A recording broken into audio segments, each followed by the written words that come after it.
भगवान की लीलाएं और हमारी लीलाएं।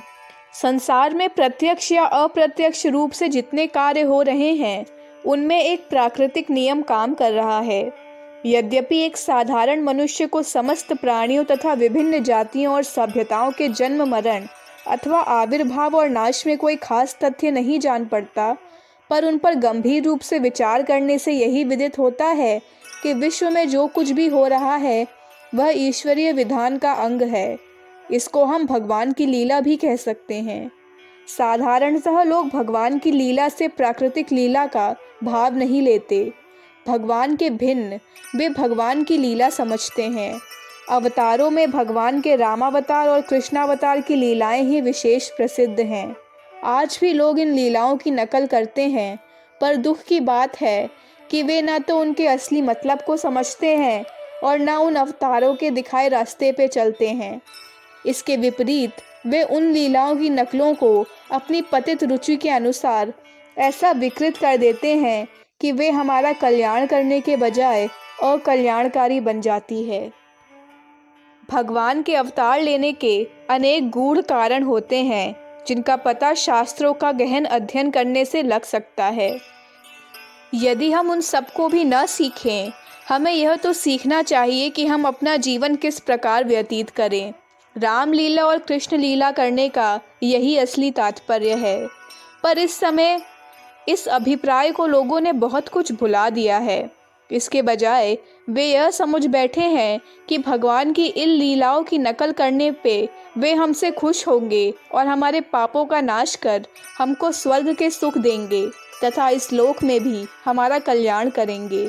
इस प्रकार का विचार करने वाले लोगों में से बहुत से बड़े भोले होते हैं और उनके हृदय में भक्ति भाव भी होता है, पर उनको अच्छाई बुराई का विवेक बहुत कम रहता है।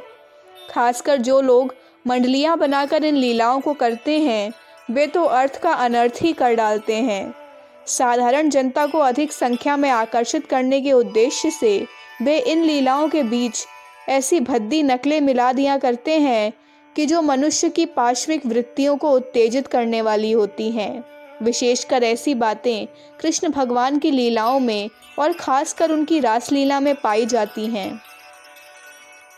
श्री रामचंद्र जी और श्री कृष्ण भगवान के जीवन ऐसे पवित्र, आदर्श तथा प्रेम पूर्ण थे कि यदि उन पर थोड़ा भी विचार किया जाए तो मनुष्य के हृदय में अवश्य ही उच्च वृत्तियां जागृत हो सकती हैं और उसमें स्वभावतः ऊंचे आदर्शों पर चलने की अभिलाषा उत्पन्न हो सकती है।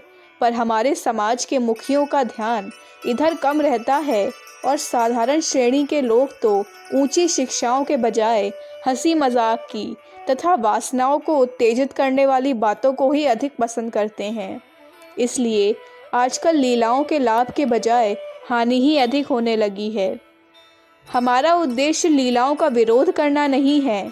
यह तो एक ऐसी अच्छी रीति है जिसके द्वारा साधारण अपढ़ जनता को अच्छी से अच्छी शिक्षा, चरित्र पर बहुत बड़ा प्रभाव पड़ता है।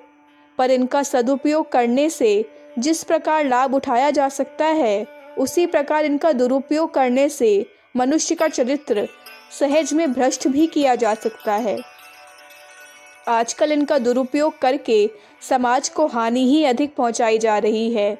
150 वर्ष पहले जब वर्ष में एक आध बार कृष्ण लीला हुआ करती थी, तब लोग भक्ति के साथ जाकर उसका तमाशा देखते थे।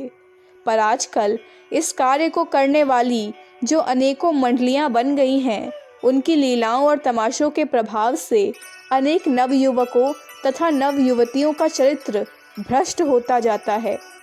इसमें तनिक भी संदेह नहीं है। इस बुराई का अनुभव सभी सज्जन पुरुष करते हैं और समय समय पर उनके विरुद्ध शिकायतें भी सुनने में आती हैं। इसीलिए हमारा कहना यही है कि आप रामलीला और कृष्ण लीला तो अवश्य कीजिए, पर उनको उचित रीति से, उचित भाव से, उचित श्रद्धा के साथ करना चाहिए। ऐसी महत्वपूर्ण, प्रभावशाली और पवित्र लीलाओं में गंदे भावों और विचारों के प्रवेश करने का मौका कभी नहीं आने देना चाहिए। इनका उद्देश्य मनुष्य का चरित्र गठन करना है।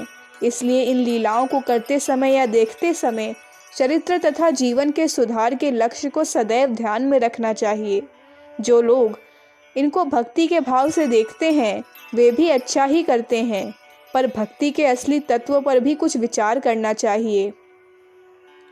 हम अक्सर ऐसा समझा करते हैं कि भाई हम भगवान के नाम को रट लें अथवा भगवान की लीला को देख आएं तो भगवान हमारे सभी पापों का नाश करके हमारे दुखों को दूर करेंगे। इस भाव का नतीजा यह होता है कि जब हम भगवान के नाम पर पूजा पाठ जप आदि करते हैं तो हम समझते हैं कि उस समय तक ये पापों का नाश हो गया। इसका कुछ असर मनुष्य के ऊपर पड़ता ही है, पर उसके साथ साथ अपने चरित्र और जीवन को सुधारने की भी कोशिश करनी चाहिए। ऐसी कोशिश न करके केवल भगवान के भरोसे बैठे रहना कि उनका नाम लेने से ही सब पाप कट जाएंगे, यह अपने आप को धोखा देना है। याद रखिए कि भगवान अंतर्यामी हैं, उनसे कोई भी बात नहीं छिप सकती।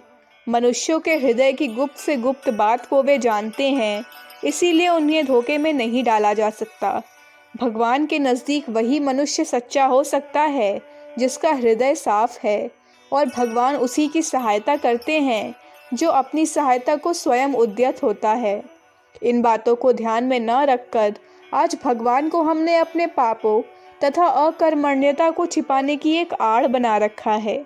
गीता में भी भगवान ने भक्ति की बड़ी बड़ाई की है, पर साथ ही उन्होंने यह भी बतलाया है कि सच्ची भक्ति वही है जो ज्ञान युक्त है और कर्म का भी त्याग नहीं करती। भगवान की भक्ति तभी उचित रीति से पालन की जा सकती है जब मनुष्य उनकी लीला के अभिप्राय को समझकर सर्वांग भाव से उसे पूरा करने में अपने आप को लगा देता है। इसीलिए हमारा कर्तव्य है कि इस समय भगवान की लीला का जो दुरुपयोग होने लगा है उसे सुधारने का प्रयत्न हम करें और लीलाओं को उनके वास्तविक रूप में करके उनसे लाभ उठाएं।